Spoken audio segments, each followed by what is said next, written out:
Donc là, je suis avec mon moniteur, Raph. Donc ce qu'on va faire aujourd'hui, donc il est moniteur d'auto-école. Donc je pense que cette vidéo, ça va lui servir pour expliquer des choses à des élèves qui viennent qui savent pas parler français tout simplement, mais qui savent parler anglais. Pas forcément des élèves, mais des personnes qui, de manière générale, hein, qui ne savent pas parler français, mais anglais, mais que vous voulez converser sur le sujet de la voiture, etc. Donc là, ce que je vais demander à Raph, c'est qu'il puisse me dire s'il a des questions sur du vocabulaire sur la voiture et s'il veut apprendre à connaître des expressions sur la conduite, sur la voiture, voilà. Donc vas-y, je te laisse parler, dis-moi qu'est-ce que tu veux savoir. Comme expression... Alors attends, parce qu'il y en a tellement. Ouais, non, mais tu m'en dis, pas forcément lié à l'auto-école, hein, mais de manière générale sur la voiture. Sur la voiture. Ouais. Alors attends. Quelle est la puissance du moteur? Vous pouvez dire par exemple, what is the power of the engine? Voilà. What is the power of the engine, tout simplement. Donc, engine, comme je vous ai dit en mot de vocabulaire, ça veut dire moteur. Donc voilà, what is the power of the engine? Ensuite. Très bien. Elle a été fabriquée en quelle année? When the car was made. Attends, je vais réfléchir. When was the car non, excusez-moi, on va la formuler comme ça. Can you tell me when the car was manufactured? Donc quand est-ce que la voiture a été fabriquée? Manufacture, ça veut dire fabriquer. Donc quand est-ce que la voiture est fabriquée? Vous pouvez dire tout simplement when the car was manufactured. Voilà. Très bien. Alors on a parlé de la puissance, quand est-ce qu'elle a été fabriquée. Un tout bête, quel est le modèle de la voiture? Donc vous dites tout simplement what is the model of the car? Model, ça veut dire modèle. Voilà. Ça. Très bien.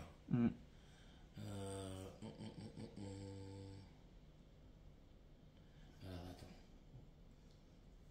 J'ai pas beaucoup de batterie, mais bon, je pense que ça va tenir 5%. Il y a tellement de choses à dire sur une voiture. Alors, qu'est-ce qu'on pourrait dire de manière régulière?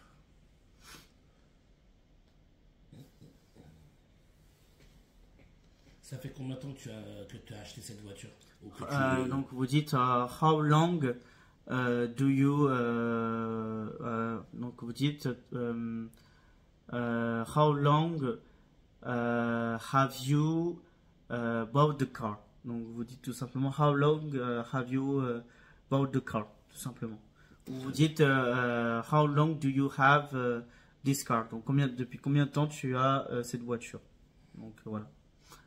Notre expression que tu veux savoir sur la voiture, ou je sais pas, pendant que tu es en circulation, des actions que tu puisses faire, hein. C'est-à-dire qu'est-ce que action, par exemple, mettre le clignotant, tourner à droite, tourner à gauche, répondre à un appel, mettre les essuie-glaces, régler, enfin je sais pas, des trucs comme ça. Oui, écoute, vas-y, on part sur ça. Activer son clignotant à droite. Donc, pour dire allumer le clignotant à droite, vous dites to switch on the right indicator. Donc, si je veux dire j'allume mon clignotant droit, je dis I switch on the right indicator. Donc voilà. Très bien. Faire une marche arrière. Alors, marche arrière. Donc, pour faire une marche arrière, on va dire to do a reverse, donc faire une marche arrière. Reversing, c'est faire une marche arrière. Reverse, c'est le mot reverse en fait, le verbe, pardon. Très bien. Se garer entre deux voitures. On va dire to park between two cars. Donc, to park, ça veut dire se garer. Et between, ça veut dire entre. Between two cars. Entre deux voitures. Donc, voilà. Très bien. Alors, attends.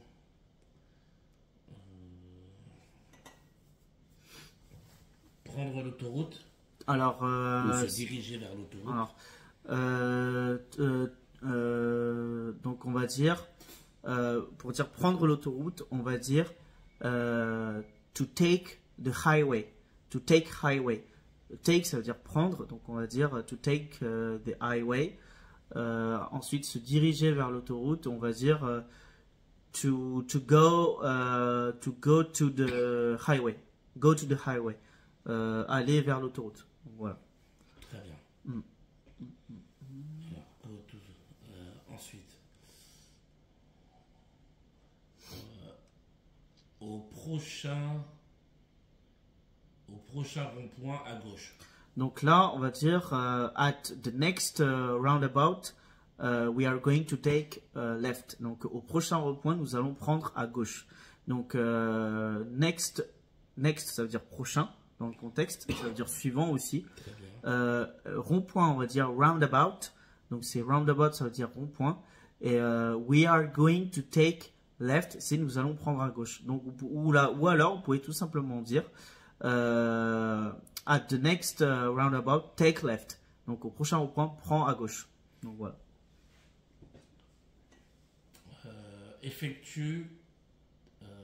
Dépasse le camion devant nous. Donc on va dire pass the truck. Pass the truck. Pass, ça veut dire dépasser en fait. Donc to pass the truck tout simplement. Voilà. Ok, voilà. Très bien.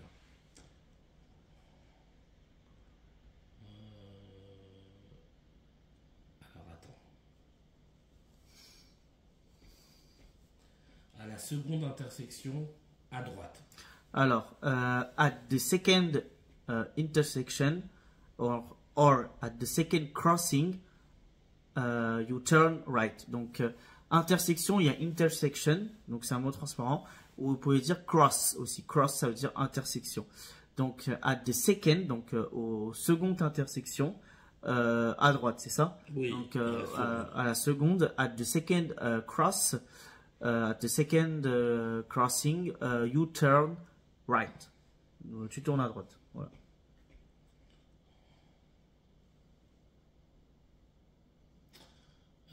Fais attention, tu passes trop près de la moto.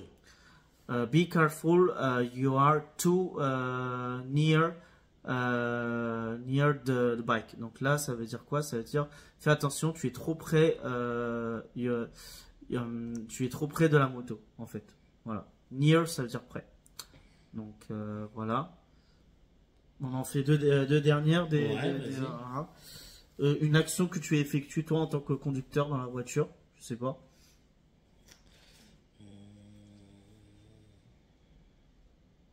Je sais pas, allumer, ouvrir, régler. Ouvrir la fenêtre.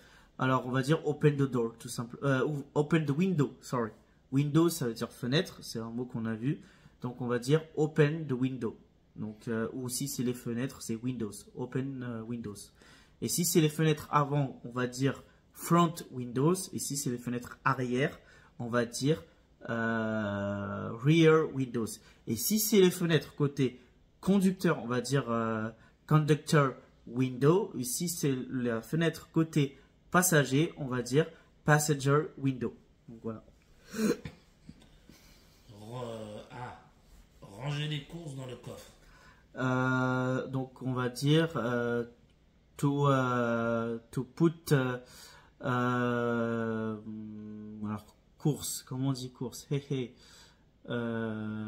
Comment dit-on ça? C'est parti. Donc tu m'avais demandé comment ranger les courses dans le coffre. Exactement. Donc on dit to store shoppings in the boot. D'accord. Donc dans le coffre. Donc store, ça veut dire stocker, ranger. To store shoppings in the boot. Boot, on avait vu, ça veut dire coffre. Ok, Voilà. nickel. Tu as d'autres mots en tête ou c'est tout pour toi? Dans l'immédiat, là, ouais, pour le moment, c'est tout ce que Donc j'ai en tête. voilà, donc on a fait une petite interaction avec avec mon ami Raph qui est moniteur. Donc voilà, c'était la deuxième partie de la vidéo. Donc on a fait la première partie avec en description la voiture. Là en troisième partie, donc je vais vous montrer du coup les mots donc sous format écrit pour que vous puissiez vous enrichir votre vocabulaire sur la voiture. Donc écoutez, merci beaucoup à toi Avec plaisir. et donc on enchaîne sur la troisième partie.